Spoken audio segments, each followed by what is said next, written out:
போன லைவ்ல ப்ராமிஸ் பண்ண மாதிரி we are going to revisit all the coins sector wise. அதாவது வந்து போன நேரலையில் என்ன சொல்லியிருந்தேன்னு பார்த்தீங்கன்னா, இப்போது நிறைய பேர்கிட்ட நிறைய காயின்ஸ் இருக்கும், ஒரு சிலர்கிட்ட ஒரு காயின் இருக்கும், ஒரு சிலர்கிட்ட ஒரு காயின் இருக்காது. அப்போது ஒரு செக்டர் வைஸாக இருக்கக்கூடிய காயின்களில் இப்போ அதனுடைய தரம் எப்படி இருக்குது, மேபி ஒரு வருஷத்துக்கு முன்னாடி வாங்கியிருக்கலாம், 2 வருஷத்துக்கு முன்னாடி வாங்கியிருக்கலாம், 3 வருடத்துக்கு முன்னாடி ஒரு காயினை வாங்கியிருக்கலாம்.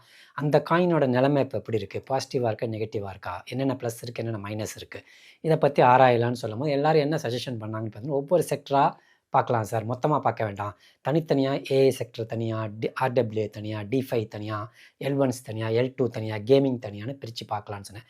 ஃபஸ்ட்டு எங்கேருந்து ஸ்டார்ட் பண்ணாங்கும் போது நிறைய பேர் கொடுத்த பதில் என்னென்னு பார்த்தீங்கன்னா, ஏஐ செக்டர்லேருந்து ஸ்டார்ட் பண்ணலான்னு சொல்லிட்டு, அதனால் இன்றைக்கி ஏஐ செக்டரில் இருக்கக்கூடிய காயின்ஸ் மினிமமாக ஒரு 60-70 காயின்ஸ் என்ன பண்ண போகிறோன்னு பார்த்தீங்கன்னா, முழுசாக ஆராய போகிறோம். அந்த ஒரு காயினில் இருக்கக்கூடிய ப்ளஸ் என்ன, மைனஸ் என்ன, சோஷியல் சென்டிமெண்ட்ஸ் என்ன கேஓஎல்ஸ் யார் யார் இருக்கா, இன்ஃப்ளூயன்சர்ஸ் யார் யார் இருக்கா, இப்போ எப்படி பர்ஃபார்ம் பண்ணுறதுக்கான சான்சஸ் உண்டு, இப்போ அதனுடைய நிலைமை எப்படி இருக்குது, ஃபண்ட்ஸ் எப்படி இருக்குது, இன்வெஸ்டர் புதுசாக அது வந்திருக்காங்களா, ரோட் மேப் எப்படி இருக்குது, அப்கிரேடேஷன்ஸ் எதுவும் பண்ணியிருக்காங்களா, இது எல்லாத்தையும் இந்த வீடியோவில் ரொம்ப விரிவாக பார்க்க போகிறோம். Come on, let's get into the video. AI செக்டருக்குள்ளே சப்செக்டார்ஸ் நிறைய இருக்குது. எக்ஸாம்பிள் சொல்கிறதா இருந்தால், ஏஐ அப்படின்னே ஒரு தனி செக்டர், பிக் டேட்டா அப்படின்னு ஒரு செக்டர், ஜிபியு அப்படின்னு ஒரு செக்டர், அதாவது ரெண்டரிங்னு சொல்லுவோம், ஏஐ மீம்ஸ் தனி செக்டர், ஏஐ ஏஜென்ட்ஸ் தனி செக்டர், ரொபோட்டிக்ஸ் தனி செக்டர். இது எல்லாமே சேர்ந்தது தான் என்னென்னு பார்த்தீங்கன்னா ஏஐ இன்ஃப்ராஸ்ட்ரக்சர் அல்லது ஏஐக்குள்ளே வரக்கூடிய விஷயங்கள். அதில் ஒன்று ஒன்றா தனித்தனியாக பார்க்க போகிறோம். ஃபார் எக்ஸாம்பிள் ஏஐன்னு சொன்னால் தட் இஸ் L1 இருக்கலாம், பேஸ் லேயராக இருக்கும், அதுலேருந்து தான் நிறைய ப்ராடக்ட்ஸு நிறைய ப்ராஜெக்ட்ஸு அதில் டெவலப் ஆகி போகும். அதுதான் வந்து ஏஐன்னு தனி செக்டரில் போயிடுது. டேட்டா பேஸ், அதாவது டேட்டாவை சம்மந்தப்படுத்துறது பிக் டேட்டான்னு சொல்லுவோம். ஸோ ஏஐக்கு தேவையான டேட்டா, அதாவது வந்து ஏஐ இயங்குதுன்னு சொன்னால் டேட்டா இருந்தால் தான் இயங்கும். அந்த டேட்டா சம்மந்தமான ப்ராஜெக்ட்ஸு தனியாக பிக் டேட்டான்னு சொல்லுவோம், அது ஒரு கேட்டகரி. மூன்றாவதாக டேட்டா இருக்குது, ஏஐக்கு அல்கோரிதம் இருக்குது, யூஸ் பண்ணுறதுக்கு சாஃப்ட்வேர்ஸ் இருக்குது. ஆனால் இதை இயக்குறதுக்கு இது வேணும், ஹார்ட்வேர் வேணும். ஸோ இந்த ஹார்ட்வேர் வந்து சிபியூன்னு சொல்லுவோம், ஜிபியூன்னு சொல்லுவோம். அதுதான் ரெண்டர் பண்ணுறதுன்றது. Huge level of GPU capacity தேவைப்படும், நிறைய பவர் தேவைப்படும், அதுதான் வந்து ஜிபியூன்னு சொல்லுவோம். அதுக்கு தனி செக்டர். அதுக்கப்புறம் பார்த்திங்கன்னா ஏஜென்ட்ஸு. ஏற்கனவே அந்த ஏஜென்ட்ஸை பற்றி நிறைய வீடியோ பண்ணியிருக்கேன். ஏஐ ஏஜென்ட்ஸு, பாட்ஸு, அதாவது ஆட்டோனமஸாக அதுவே ஒர்க் ஆகிற மாதிரி, AI to AI, AI to humans, human to AI, இது மாதிரி நிறைய செக்டர்ஸ் அதுக்குள்ளே இருக்குது. அதுக்கப்புறம் ஏஐயில் இருக்கக்கூடிய மீம் காயின்ஸு, இதெல்லாம் சேர்ந்தது தான் என்ன பண்ண போகிறோம்னு பார்த்தீங்கன்னா, இந்த ஏஐன்ற ஒரு பர்டிகுலர் செக்டருக்குள்ளே இருக்கக்கூடிய சப்செக்டார்ஸ். இதைத்தான் நம்ம ஒன்று ஒன்றா பார்க்க போகிறோம். ஃபஸ்ட்டு பார்க்க போகிறது பியோர் ஏஐ. ஃபஸ்ட்டு ப்ராஜெக்ட் வந்து பிட்டென்சார் டிஏஓ. ஆக்சுவலி வந்து இந்த ப்ராஜெக்ட் வந்து 2022லேருந்து பெருசாக வந்தது. 2022ல் வந்து ஒரு மிகப்பெரிய ஏஐ அலை இருந்தது, டிசம்பரில் 22 டிசம்பரில். அதுக்கப்புறம் பார்த்தீங்கன்னா அங்கிருந்து 23 ஃபெப்ரவரிக்குள்ளே மேக்ஸிமம் காயின்ஸ் 20x 30x பண்ணுச்சு. ஒரு மினி புல் மாதிரியே அந்த பர்டிகுலர் பீரியடில் இருந்தது. ஏஐயோட மிகப்பெரிய ஒரு எப்படின்னு சொல்கிறதுனா ஒரு எழுச்சின்னே சொல்லலாம். அப்போ தான் ChatGPT பற்றி அதிகமாக பேச ஆரம்பித்தாங்க. கூகுளோட ஏஐயாக இருக்கட்டும், மெட்டாவோட ஏஐயாக இருக்கட்டும், ஐபிஎம்மோட ஏஐயாக இருக்கட்டும், இது எல்லாமே உள்ளே வரும்போதும் பெருசாக காயின்ஸ் எல்லாமே பெருசாக பம்ப் ஆச்சு. அப்போ தான் எஃப்இடி பெருசாக பம்ப் ஆச்சு, அஜிக்ஸ் பெருசாக பம்ப் ஆச்சு, ஓஷன் பெருசாக பம்ப் ஆச்சு, அதுக்கப்புறம் விஏஐன்னு ஒரு ப்ராஜெக்ட் பெருசாக பம்ப் ஆச்சு. ஆல்மோஸ்ட் எவ்ரி ஏஐ ப்ராஜெக்ட்ஸ் வந்து மினிமம் 5 to 20x 30x வரைக்கும் பண்ணுச்சு. அந்த டைமில் வந்து டிஓ எப்போ இருந்துச்சு, ஓவர் தி கவுண்டர் சேல்ஸில் மட்டும்தான் டிஓ இருந்தது. அப்போ இந்த ஏஐ காயின்ஸ் நிறையா பம்ப் ஆகும்போது என்ன பண்ணாங்கன்னா, அவசரமாக வந்து எம்இஎக்ஸில் லிஸ்ட் பண்ணாங்க. எம்இஎக்ஸில் இட் காட் லிஸ்ட் ஆகும்போதும் அது ஒரு $80 வரைக்கும் ரீச் பண்ணிச்சு. அங்கேருந்து ஒரு $129 வரைக்கும் போயிட்டு, ஐ மீன் $120 $119 வரைக்கும் போயிட்டு, அகெயின் இட் கேம் பேக். ரொம்ப கீழே அப்படியே பொறுமையாக அந்த ஏஐ வந்து எல்லாமே கீழே வரும்போது இதுவும் கீழே வந்தது. $29 வரைக்கும் வந்தது. ஆக்சுவலாக இந்த ப்ராஜெக்டை வந்து நான் 2022ல் பேசும்போதும் $8-9 தான் இருந்தது. அப்புறம் லிஸ்ட் ஆகும்போது $80 எம்இஎக்ஸில் லிஸ்ட் ஆச்சு. $115 $120 வரைக்கும் போயிட்டு $29 மறுபடியும் வந்தது. அகெயின் என்னாச்சுன்னு பார்த்தீங்கன்னா, அங்கேருந்து பம்ப் ஆகி பொறுமையாக கிட்டத்தட்ட $792 வரைக்கும் மெக்ஸியில் போச்சு. பைனான்ஸில் லிஸ்ட் ஆகும்போது கிட்டத்தட்ட ஒரு $1000 வரைக்கும் ரீச் பண்ணிச்சு. ஸோ இது வந்து ஒன் ஆஃப் தி பெஸ்ட் ப்ராஜெக்ட்ஸ்னு சொல்லுவேன். ஏன்னா வந்து அந்த செக்டரோட லீடர்னு பார்த்தீங்கன்னா இந்த டிஓ தான், பிட்டென்சார் தான். ஏஐ செக்டரில் பெஸ்ட் ப்ராஜெக்ட் அல்லது லீடர், அந்த ஒரு செக்டர்லேயும் ஒரு லீடர் இருப்பாங்க. அந்த ப்ராஜெக்ட் தான் அந்த மற்ற ப்ராஜெக்டை சேர்த்து எடுத்துகிட்டு போகிற மாதிரி. அந்த மாதிரி செக்டரில் பார்த்திங்கன்னா டிஓ எப்பவும் வரைக்குமே என்னென்னு இருக்குன்னு பார்த்தீங்கன்னா நம்பர் 1 ரேங்கிங்கில் அது இருந்துகிட்டே இருக்குது. ஸோ இதில் பார்த்தீங்கன்னா இதில் நிறைய விஷயங்கள் கொண்டுட்டு வந்தாங்க. ஃபர்ஸ்ட் இது என்ன எப்படி வச்சுருந்தாங்கன்னு பார்த்தீங்கன்னா Polkadot எக்கோசிஸ்டமில் தான் கொண்டுட்டு வந்தாங்க. அந்த Polkadot எக்கோசிஸ்டமில் கொண்டு வந்துட்டு ஃபஸ்ட் அப்டேட் வந்து ஃபினே அப்டேட்னு ஒன்று கொடுத்தாங்க. அந்த ஃபினே அப்டேட்டில் என்ன பண்ணாங்கன்னா Polkadot அந்த பேரா செயின்லேருந்து வெளியில் வந்துட்டு இவங்களோட ஓன் செயினுக்கு மாறிக்கிட்டாங்க. அங்கிருந்து செப்பரேட் பண்ணி எடுத்துகிட்டு வந்துட்டாங்க. அதே ஒரு நல்ல விஷயமா இருந்தது. அப்போ வந்து ஏன் இந்த மாதிரி பண்ணுறாங்கன்னு நினச்சேன். ஆனால் Polkadotோட எக்கோசிஸ்டமில் எப்படி இருக்குன்னு உங்களுக்கு எல்லாருக்குமே தெரியும். எவ்ரிதிங் Polkadotல அந்த எல்லாமே கீழே வந்துச்சு. அவங்க எப்படி அதை யூகிச்சாங்கன்னு தெரியல. அதிலிருந்து வெளியில் பேரா செயின்லேருந்து வெளில வந்தாங்க. Polkadotலேருந்து வெளியில் வந்துட்டு என்ன பண்ணாங்கன்னா ஓன் செயினுக்கு ஃபினே அப்டேட்டில் பண்ணாங்க. அதுக்கப்புறம் என்ன பண்ணாங்க, ஒரு முக்கியமான ஒரு அப்டேட் கொண்டுட்டு வந்தாங்க சப்நெட்ஸ்ன்னு சொல்லிட்டு. ஒரு ப்ராஜெக்ட் தான், ஆனால் அதுக்கு கீழே வந்து மல்டிபிள் ப்ராஜெக்ட்ஸ் வர மாதிரி, அதாவது லேயர் 2ன்னு சொல்கிற மாதிரி இவங்க என்ன பண்ணாங்கன்னா சப்நெட்னு ஒரு கான்செப்டை கொண்டு வந்து அதுக்குள்ளே வந்து என்ன பண்ணாங்கன்னா இவ்வளோ டிஓ இருந்துச்சுன்னா அந்த சப்நெட்டை ஓன் பண்ணிவிட்டு அந்த சப்நெட் வச்சுக்கிட்டு என்ன பண்ணலான்னு பார்த்தீங்கன்னா நிறைய ப்ராஜெக்ட்ஸை பில்ட் பண்ணுறதுக்கு கொடுக்கலாம். நிறைய பேர் அந்த ப்ராஜெக்ட்ஸை பில்ட் பண்ண வந்தாங்க. ஃபஸ்ட்டு 32 சப்நெட் தான் இருந்துச்சு. அதுக்கப்புறம் 64 ஆச்சு, 128. இன்றைக்கி பார்த்தீங்கன்னா ஆயிரக்கணக்கான சப்நெட்ஸை கொண்டு வந்துட்டாங்க. ஸோ ஆல்மோஸ்ட் என்ன ஆகுதுன்னு பார்த்தீங்கன்னா அது டீசென்ட்ரலைஸ்டு ஏஐயோட மார்க்கெட் லீடர்னு பார்த்தீங்கன்னா டிஓவாக தான் இருக்குது. ஸோ இவங்களோட மார்க்கெட் சென்டிமெண்ட் பார்த்தீங்கன்னா இட்ஸ் ரியலி குட். அடுத்து வந்து இது எந்த அளவுக்கு அவங்க சோஷியல் மீடியாவில் வந்து இருக்காங்க, அவங்க ப்ரெசன்ஸ் இருக்குன்னு பார்த்தீங்கன்னா ரியலி குட். ரொம்ப நல்ல சோஷியல் மீடியா ப்ரெசன்ஸ், ட்விட்டராக இருந்தாலும் சரி, அதே மாதிரி டிஸ்கார்டாக இருந்தாலும் சரி, எல்லாத்துலையும் ரொம்ப நல்ல ஒரு விஷயத்தில் இருக்காங்க. அதுக்கப்புறம் எக்ஸ்சேஞ்ச் லிஸ்டிங்னு பார்த்தீங்கன்னா almost all the top exchanges, Tier 1 exchanges எல்லாத்துலேயுமே வந்துருச்சு. Coinbase வந்துருச்சு, Kraken வந்துருச்சு, பைனான்ஸ் வந்துருச்சு, மெக்ஸி வந்துருச்சு, கேட் வந்துருச்சு, KuCoin வந்துருச்சு, ஆல்மோஸ்ட் பெட்ஜெட் வந்துருச்சு, பைபிட் வந்துருச்சு. ஆல்மோஸ்ட் எல்லா எக்ஸ்சேஞ்சும் என்ன இருக்குன்னா லிஸ்ட் ஆகிருக்கு. ஸோ இது வந்து one of the best project. So இந்த ப்ராஜெக்ட் உங்ககிட்ட இருந்துச்சுன்னு சொன்னால் கண்டிப்பாக ஹோல்ட் பண்ணலாம். அதுதான் நான் சொல்ல விரும்புகிறது. ஸோ இன்னொரு முக்கியமான விஷயம், இந்த பர்டிகுலர் எபிசோடில் நான் சொல்கிறது எல்லாமே என்னோடய பர்சனல் ஒப்பீனியன் தான். அது அவங்கவுங்க எடுத்துக்கிறத பொறுத்து இருக்குது. What I'm go to tell here is ஒரு ப்ராஜெக்டில் இருக்கக்கூடிய ப்ளஸ் என்ன மைனஸ் என்னன்னு. டிஓவை பொறுத்தளவுக்கு ப்ளஸ்ன்னு பார்த்தீங்கன்னா ஸ்ட்ராங் ப்ரெசன்ஸ், ரெண்டாவது வந்து மார்க்கெட் லீடர், அந்த பர்டிகுலர் செக்டரோட மார்க்கெட் லீடர், மூணாவது வந்து நல்ல ஒரு சென்டிமெண்ட் இருக்குது, சோஷியல் சென்டிமெண்ட் இருக்குது, சோஷியல் ப்ரெசன்ஸ் இருக்குது, இன்ஃப்ளூயன்சர்ஸோட பேக்கப் இருக்குது, ப்ளஸ் இன்ஸ்டிடியூஷன்ஸோட பேக்கப் இருக்குது, கிரேஸ்கேலோட பேக்கப் இருக்குது. ஸோ இதை தவிர பெரிய இன்ஸ்டிடியூஷன்ஸ் உள்ளே வந்துச்சுன்னு சொன்னால் பெரிய லெவலில் இருக்குது. இன்னொரு முக்கியமான ப்ளஸ்ன்னு இதை பார்த்தீங்கன்னா எப்படி பிடிசி வந்து 21 மில்லியனோ அதே மாதிரி 21 மில்லியன், எப்படி பிடிசி எவ்ரி 4 இயர்ஸ் ஹால்விங் நடக்குதோ அதே மாதிரி எவ்ரி 4 இயர்ஸ் ஹால்விங். இப்போ டிசம்பர் 9 இன்னும் ஒரு 15, 20, 18 நாளில் ஃபஸ்ட்டு ஹால்விங் நடக்க போகுது. இன்னைய வரைக்கும் டிஓ எவ்வளோ வெளியில் வருதுன்னு பார்த்தீங்கன்னா ஒரு நாளைக்கு 720 வெளியில் வருது. ஸோ அந்த டிசம்பர் 10 720 வரத்துக்கு பதிலாக 360 டிஓ மட்டும்தான் ஒரு நாளைக்கு வெளியில் வரப்போகுது. இப்போ என்ன ஆக போகுதுன்னு பார்த்தீங்கன்னா சப்ளை குறைய போகுது, டிமாண்ட் இன்க்ரீஸ் ஆக போகுது, மேபி ப்ரைஸ் இன்க்ரீஸ் ஆகலாம். இந்த ப்ராஜெக்டை பொறுத்தளவுக்கு எவ்வளோ ரேங்கிங் கொடுப்பேன்னு பார்த்தீங்கன்னா 5க்கு 4.5 வந்து கண்டிப்பாக டிஓவுக்கு கொடுப்பேன். அடுத்து பார்க்குற ப்ராஜெக்ட் வந்து ரெண்டார். ஆக்சுவலி இது வந்து ஜிபியூ செக்டரில் வருது. ஜிபியூ செக்டரில் வந்து நிறைய ப்ராஜெக்ட்ஸ் இருக்குது, எஸ்பெஷலி ரெண்டார், அதுக்கப்புறம் ஆகாஷ் நெட்வொர்க், ஏகேடி, அதுக்கப்புறம் பார்த்தீங்கன்னா ஜிபியூன்னே இருக்குது, Node.ai, அப்புறம் IO.net, அதுக்கப்புறம் வந்து எய்த்தர் ஏடிஹெச்ன்ற ப்ராஜெக்ட்டு, ஆக்டாஸ்பேஸ்ன்றது, பிளாக்எக்ஸ்ன்றது, நொசானா, இது மாதிரி நிறைய ப்ராஜெக்ட்ஸ் எங்கே இருக்குதுன்னு பார்த்தீங்கன்னா அந்த பர்டிகுலர் ஜிபியூ செக்டரில் இருக்குது. ஆனால் இந்த ஜிபியூ செக்டரை பொறுத்தளவுக்கு எப்பயுமே மார்க்கெட் லீடர்னு பார்த்தீங்கன்னா இந்த ரெண்டார்ன்ற ப்ராஜெக்ட் தான். அதை தவிர நிறைய ப்ராஜெக்ட்ஸ் இருக்குது, நூற்றுக்கணக்கான ப்ராஜெக்ட்ஸ் இருக்குது. எல்லாமே எப்படி இருக்குன்னு பார்த்தீங்கன்னா காப்பி கேட் தான்.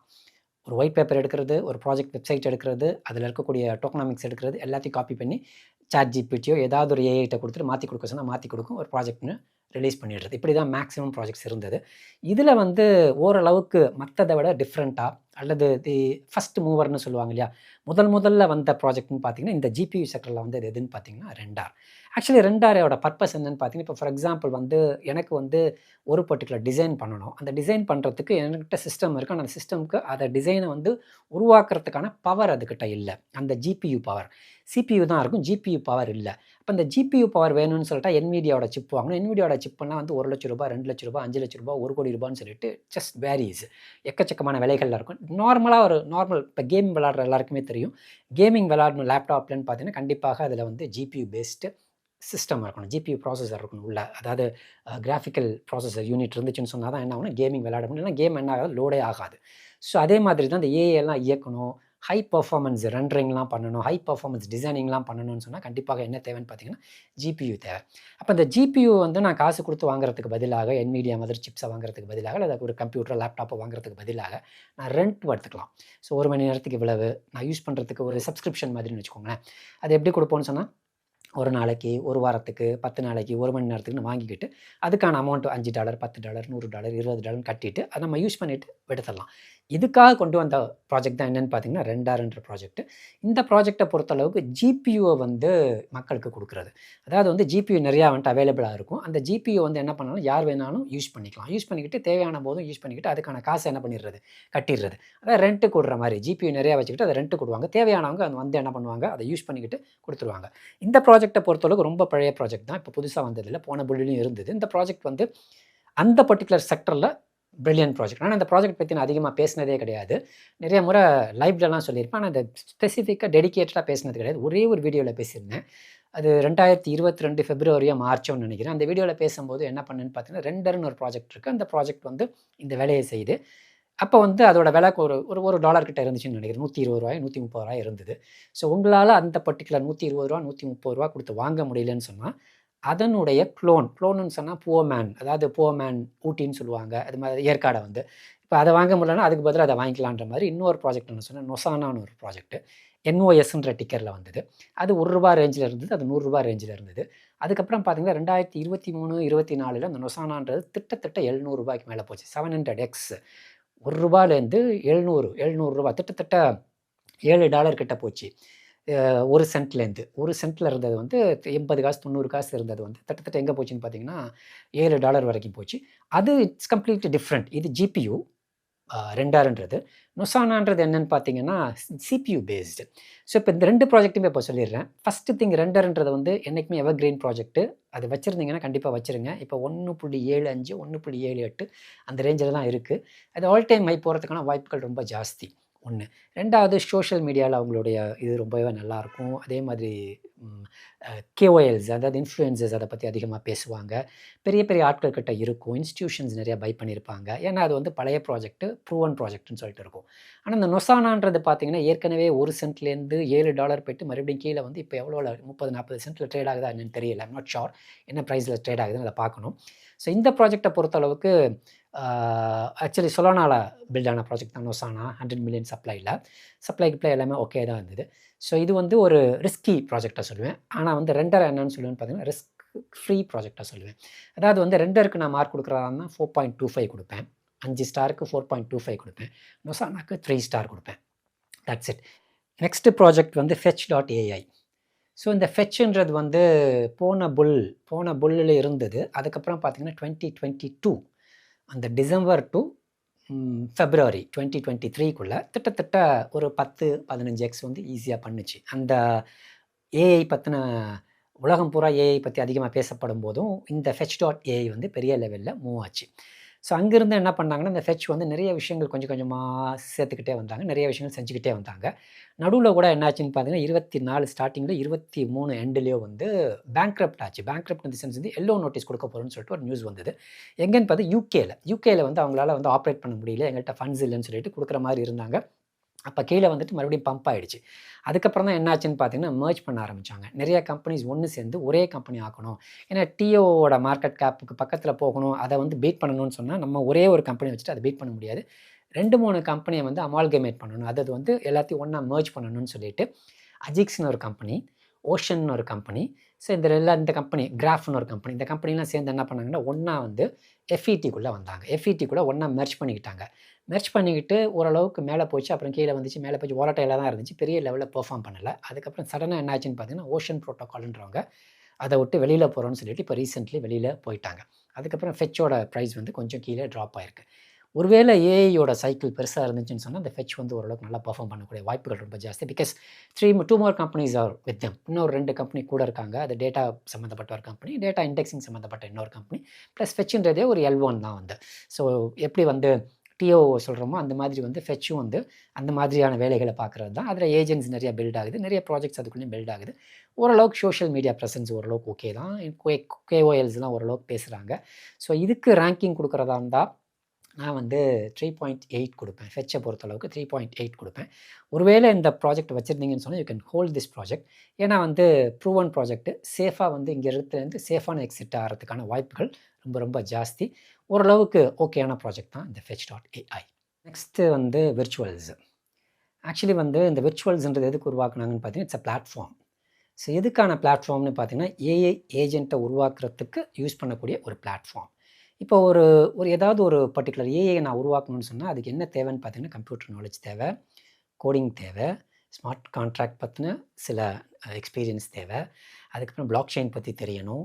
ஸோ எங்கே ஸ்டோர் பண்ணுறது, எப்படி பண்ணுறது, இந்த விஷயங்கள்லாம் நிறைய தெரியணும். இதெல்லாம் எதுவுமே தெரியாமல் ஜஸ்ட் ஒரு ஃபார்ம் இருக்கும். அந்த ஃபார்மை போயிட்டு என்னென்ன வேணுமோ அந்த பாக்ஸஸ்குள்ளே எல்லாத்தையும் ஃபில் பண்ண போகிறோம். ஃபில் பண்ணிட்டு என்ன பேரில் நீங்கள் ப்ராஜெக்டை உருவாக்க போகிறீங்க, என்ன பேரில் நீங்கள் கிரிப்டோ கரன்சியை உருவாக்க போகிறீங்கன்றதை கொடுத்துட்டு சப்மிட்னு கூட அதுக்கான ஃபீஸ் எல்லாம் பே பண்ணிவிட்டு, சொலோனால ஃபீஸ் எல்லாம் பே பண்ணிவிட்டு, அல்லது பேஸில் ஃபீஸ் எல்லாம் பே பண்ணிவிட்டு, சப்மிட் அல்லது கிரியேட்னு கொடுத்துட்டோம்னா ஆட்டோமேட்டிக்காக அந்த ப்ராஜெக்ட் என்னன்னு கிரியேட் பண்ணி கொடுத்துரும். ஸோ இது எதுக்காக யூஸ் ஆகுதுன்னு பார்த்தீங்கன்னா, this particular project call virtual is use to create lot of AI agents.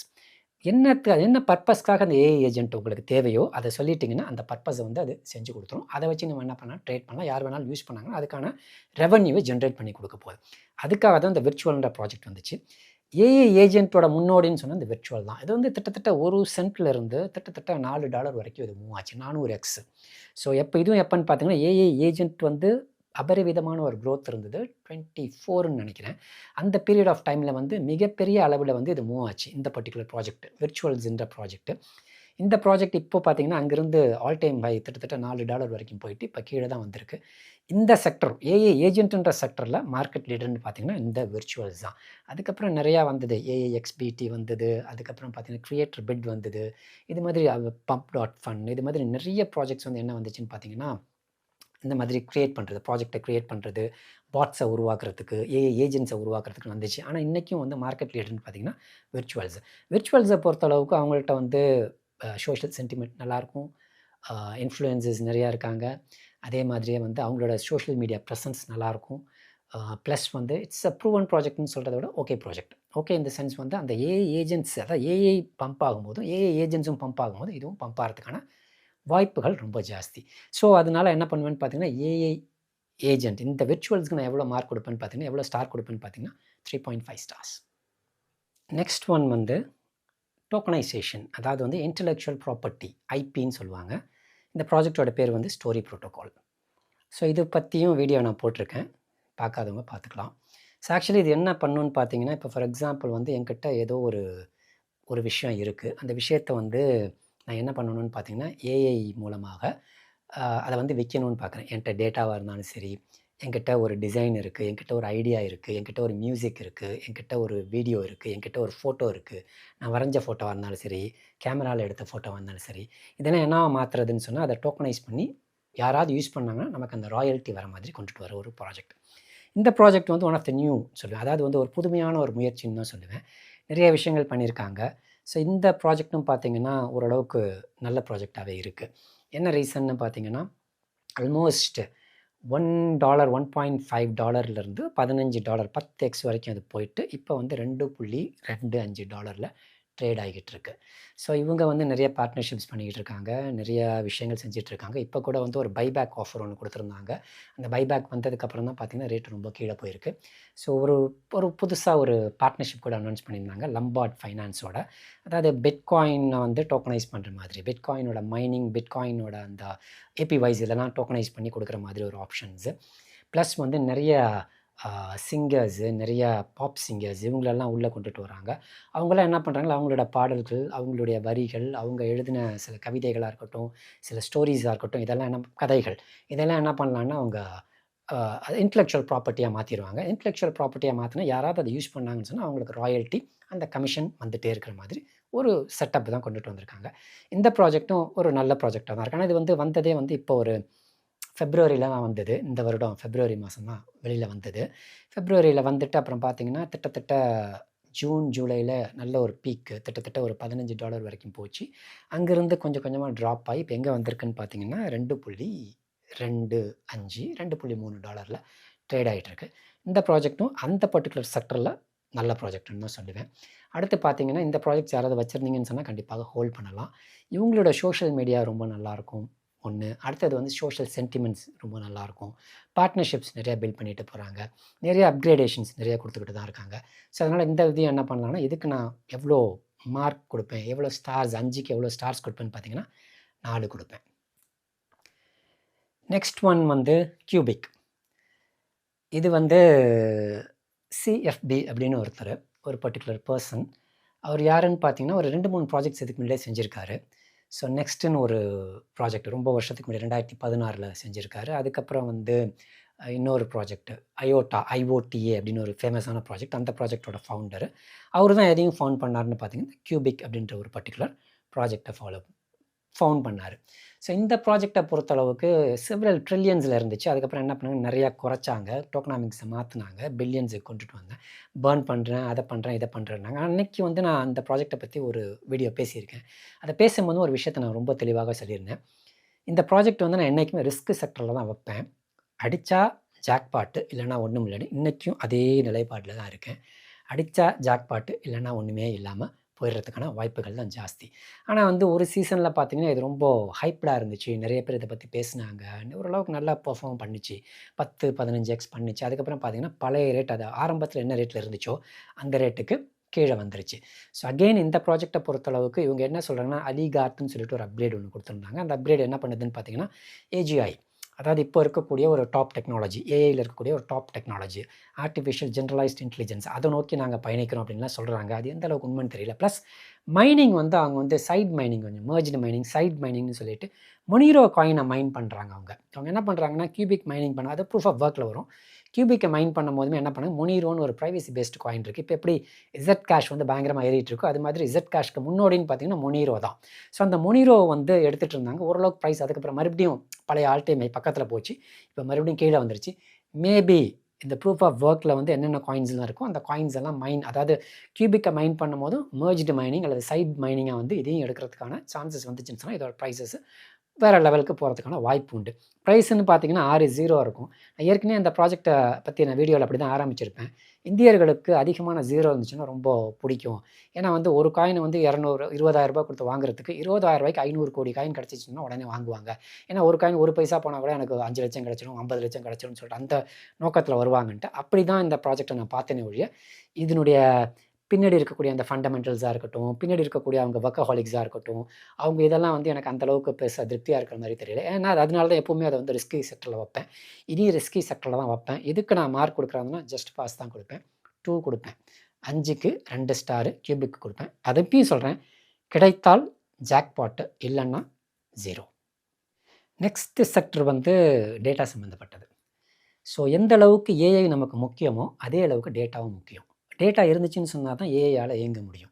So அந்த data is very very important. அப்படி அந்த டேட்டா சம்மந்தப்பட்ட ப்ராஜெக்ட்னு சொன்னால் நிறையா இருந்துச்சு. கிராஃப் இருந்துச்சு, பிக் டேட்டா ப்ரோட்டோகால் பிடிபின்னு ஒரு ப்ராஜெக்ட் இருந்துச்சு. அதுக்கப்புறம் பார்த்தீங்கன்னா டேட்டான்னே ஒரு ப்ராஜெக்ட் இருந்துச்சு. அதுக்கப்புறம் கிராஸ்ன்னு ஒரு ப்ராஜெக்ட் இருந்துச்சு. இந்த ப்ராஜெக்ட்டை பற்றி நான் ஏற்கனவே பேசியிருக்கேன். எப்படி பேசினேன்னு பார்த்தீங்கன்னா, அதை நீங்கள் மைண்ட் பண்ணீங்க, அதை வந்து நீங்கள் வந்து உங்கள் லேப்டாப்லேயோ அல்லது வந்து மொபைல்லையோ நீங்கள் அதை யூஸ் பண்ணிகிட்டு இருந்தீங்கன்னா உங்களுக்கு பாயிண்ட்ஸ் வரும். அந்த பாயிண்ட்ஸ் வச்சு ஆட் ட்ராப் பண்ணுவாங்கன்னு. பெருசாக ஆட் ட்ராப் பண்ணலை, ரொம்ப சக்ஸஸ்ஃபுல்லாக பெருசாலாம் ஆட் ட்ராப் பண்ணலை. ஓரளவுக்கு நிறைய யூஸ் பண்ணவங்க, ஒரு 6 மாதம் 8 மாதம் யூஸ் பண்ணவங்களுக்கெல்லாம் கிட்டத்தட்ட ஒரு $10 $20 இவ்வளோ தான் ஆட் ட்ராப் பண்ணாங்க. அதில் நிறையா பெருசாக ஏமாற்றம் தான் மிஞ்சிச்ச ஒழிய பெரிய லெவலில் அது போகலை. அதுக்கப்புறம் 2வது ஃபேஸ் வந்து என்ன பண்ணாங்கன்னா, ஆட் ட்ராப்காக அதே மாதிரி நீங்கள் என்ன பண்ணுங்கள், அதை யூஸ் பண்ணுங்கன்னு சொன்னாங்க. கிட்டத்தட்ட 13 மாதம் கடந்து இப்போ வரைக்கும் ஆட் ட்ராப் பண்ணலை. இப்போ என்ன சொல்லியிருக்காங்கன்னு பார்த்தீங்கன்னா, ஜான்வரியில் ஆட் ட்ராப் பண்ணுவோன்னு சொல்லியிருக்காங்க. அதோட ப்ரைஸ் பார்த்தீங்கன்னா $3 வரைக்கும், அதாவது வரும்போதும் 30-40 சென்ட்டில் வந்துச்சு. $3 வரைக்கும் மேலே போச்சு. அதுக்கப்புறம் கொஞ்சம் கொஞ்சமாக கீழே வந்து இப்போ மறுபடியும் அந்த 30 சென்ட்டுக்கு பழைய ரேட்டுக்கு வந்துருச்சு. ஸோ இந்த ப்ராஜெக்டை பொறுத்தளவுக்கு என்ன பண்ணுறாங்கன்னா, டேட்டாவை வந்து கலெக்ட் பண்ணுறாங்க. Huge amount of data. அவங்க சொல்கிறதெல்லாம் வச்சு பார்த்தீங்கன்னா நிறையா, அதாவது வந்து மெகாபைட்ஸு, ஜிகாபைட்ஸு, பெட்டாபைட்ஸு, டெட்டாபைட்ஸுன்னு சொல்கிற மாதிரி அவங்க சொல்கிறதெல்லாம் பெரிய லெவலில் அவ்வளோ டேட்டாவை நாங்கள் கேப்சர் பண்ணி அந்த டேட்டாவை வந்து ஏஐ யூஸ் பண்ணுறதுக்காக நாங்கள் கொடுப்போம் அப்படின்னு சொல்கிறாங்க. எந்த அளவுக்கு அது பெருசாக உண்மைன்னு தெரியல. இந்த ப்ராஜெக்டை பொறுத்தளவுக்கு சோஷியல் மீடியா ப்ரெசன்ஸ்ன்றது ஓகேஷு, சோஷியல் சென்டிமெண்ட்ன்றது ஓகேஷு. ப்ராஜெக்ட்டும் பார்த்திங்கன்னா அவங்களுடைய ப்ராமிசஸ் எதுவும் பெருசாக ஃபில் பண்ணலை, அவங்க எதுவும் ஃபுல்ஃபில் பண்ணலை. அதே மாதிரி ஆட் ட்ராப் இவ்வளோ கொடுப்போம் அவ்வளோ கொடுப்போம்னு சொல்லி அந்த அந்த அந்த பர்டிகுலர் கஸ்டமர்ஸ் இருக்காங்க இல்லையா, அவங்களுடைய ஃபாலோவர்ஸ் அவங்கள வந்து பெருசாக திருப்திகரமாக அவங்க வச்சுக்கல. அதனாலே நிறைய பேர் வெளியில் போயிட்டாங்க. ஸோ இதனால ஒரு பெரிய இடர்பாடு தான். எப்பவுமே பார்த்திங்கன்னா ஒரு பர்டிகுலர் ப்ராஜெக்ட் மேலே போகணுன்னு சொன்னால் அந்த கஸ்டமர் ரொம்ப ரொம்ப முக்கியம். அந்த கஸ்டமரை தக்க வச்சுக்கணும். அவங்கள வந்து எப்பவுமே வந்து கஸ்டமரை தான் நம்பர் 1 பிளேஸில் இருப்பாங்க. ஸோ அந்த கஸ்டமர்ஸ் அந்த ஃபாலோவர்ஸ் எந்த அளவுக்கு அவங்க திருப்திகரமாக வச்சுருக்காங்களோ அந்த அளவுக்கு அந்த ப்ராஜெக்ட் வந்து பெருசாக, ஏன்னா அவங்க லாயலாக இருந்தால் தான் அந்த ப்ராஜெக்டை விற்காமல் வச்சுட்டு பொறுமையாக கொண்டுட்டு போய் ஓரளவுக்கு நல்ல ப்ராஃபிட்டில் எடுத்துகிட்டு போவாங்க. அந்த விஷயத்தில் வந்து இந்த கிராஸ்ன்ற ப்ராஜெக்ட் வந்து தவறிட்டாங்கன்னு தான் சொல்லுவேன். கிராஸ் ஃபவுண்டேஷன் இருந்தது, நேம் சேஞ்ச் பண்ணாங்க, வெப்சைட் மாற்றினாங்க, நிறைய விஷயங்கள் சேஞ்ச் பண்ணாங்க. டெஸ்க்டாப் சம்மந்தப்பட்ட ஒரு அப்ளிகேஷன் கொண்டு வரோன்னாங்க, அதுக்கப்புறம் டெஸ்க்டாப் இல்லாத அப்ளிகேஷன் கொண்டு வரோன்னாங்க. நிறைய விஷயங்கள் அவங்களும் செஞ்சுட்டே தான் இருந்தாங்க. ஆனால் எதுவுமே எந்த அளவுக்கு இல்லைன்னு பார்த்து பெரிய திருப்தியாக இல்லை.